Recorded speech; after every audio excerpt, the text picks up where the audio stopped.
Okay, so I just ran out of my kombucha, so I'm gonna make a fresh batch, and I thought I would show you guys how I do it. So, from my old batch of kombucha, I've got my SCOBY and 2 cups of kombucha in this jar. So the SCOBY is just the kombucha starter. If you've never drank kombucha, I suggest trying it at the store first before you make your own. But this is my kombucha starter. And I'm going to show you the things that you need. You need a brew container. So I have my 2.5 gallon container here.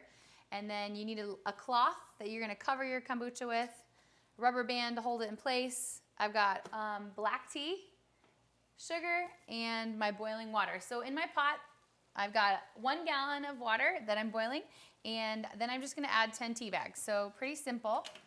And this is all really simple. So I just add my 10 tea bags.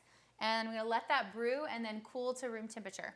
Also, I'm going to add my cup of sugar so that I can stir it in and it gets all incorporated into the water. And then from there, so I'll pour it in and stir it up. Let me grab a spoon. So you want your kombucha or your tea to get to room temperature first before you add it to the SCOBY, because if it's too hot, it can kill the SCOBY.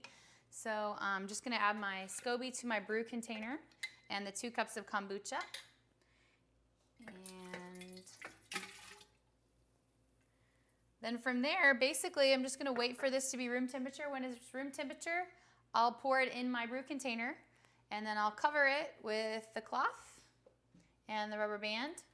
And then you want to keep your kombucha to brew in a warm area. So the optimal brewing temperature is like between 80 and 90 degrees. So if you have a room in your house that's warm, or sitting by a window that's warm, that's a good place to do it.